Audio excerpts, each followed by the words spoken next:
So about a week ago, Venerable Chodron gave a talk sharing her thoughts on Hillary Clinton becoming the first woman to be on a major party ticket.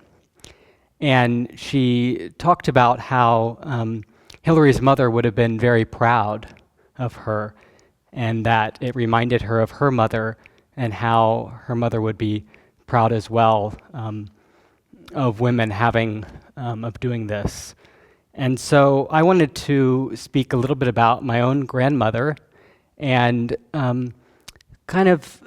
describe how she was a trailblazer for women in her time. So just to give a little background, my grandmother was a small girl in the 1930s, growing up in a coal mining town in Pennsylvania. And she, from a young age, wanted to become a doctor. And so for a woman to be a doctor at that time was rare. But she knew she wanted to do that. She wanted to care for people. And so she actually went to one of the first all-women's medical schools in Pennsylvania. And she graduated, and from there she moved to Florida. And in the early 1960s, started her own private practice in Tallahassee. And so she was one of the first women in Tallahassee to be a doctor, and it was very rare for a woman doctor at that time to have her own practice. So she was really doing something that was quite amazing for a woman to do. So as I remember my mom telling me stories of her mother, she would say that, she would work, all the time. She saw patients all day, managed a staff, and then she was the wife of a judge, or is a wife, of a judge, and had 2 little girls. So had a full plate. So was a working mother. My mom would also say that her mother would be writing letters to patients late at night after everyone had gone to bed, talking about their test results and giving them advice. So my mom just saw that her mother was always working and really, really benefiting others in her way. What I really respect about my grandmother is her open-mindedness. She was incredible in terms of caring for all of her patients equally, regardless of their gender, their race, their sexual orientation. I really remember about, that she would, treat everyone fairly. And one story that my mom told me was that early on in my grandmother's practice, she had several black patients who would automatically go to the back of the office and sit in the closet. And for them, that's what they thought they should do, And my grandmother would go back to the closet and say, "This is not a waiting room. You should wait with everyone else." And that just really stuck in my mind as a child hearing about that. And I really respected my grandmother for standing up for what she knew was right, regardless of what other people would say. So she really became, in the local area, she became a voice for working women. And in 1968, she actually spoke at the National Secretary Association. And her speech was about how to achieve success as a working woman who was married with children.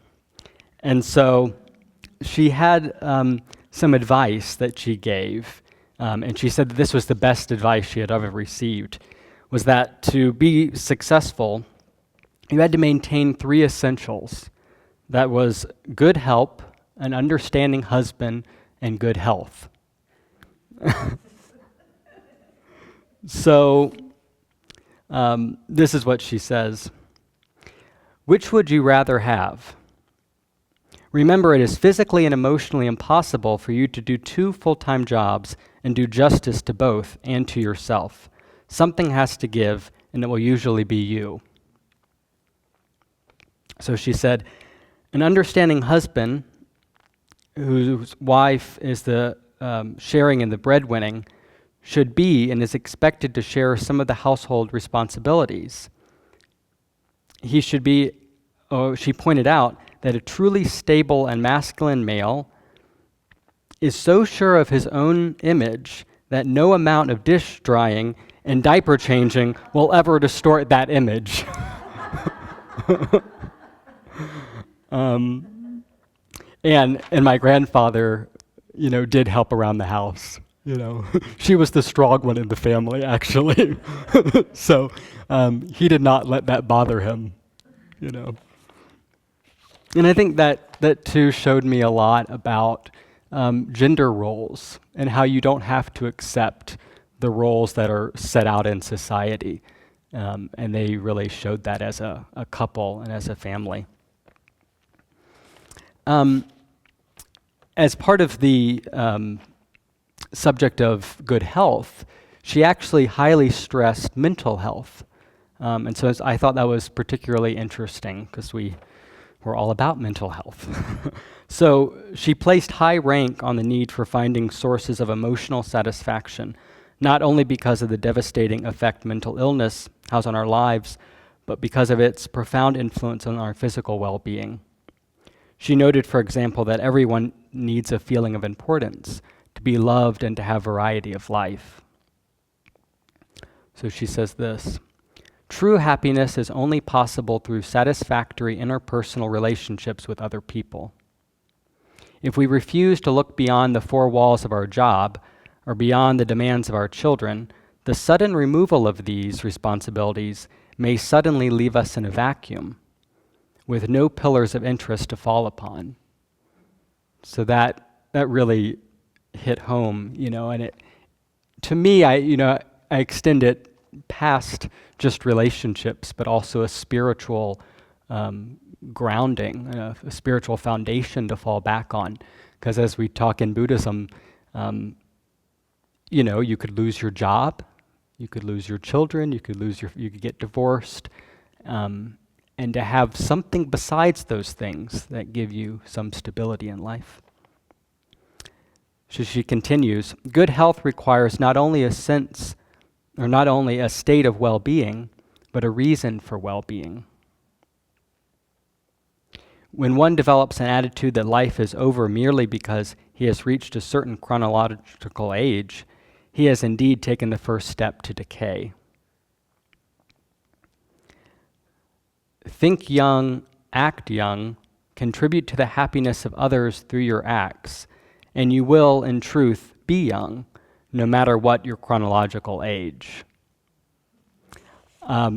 So I wanted to reword those last two sentences in a way that speaks to me now, as I've become a Buddhist. And that is, I would really give as a wish for everyone that we can all contribute to the happiness of others through our acts, and may that be our reason for being well.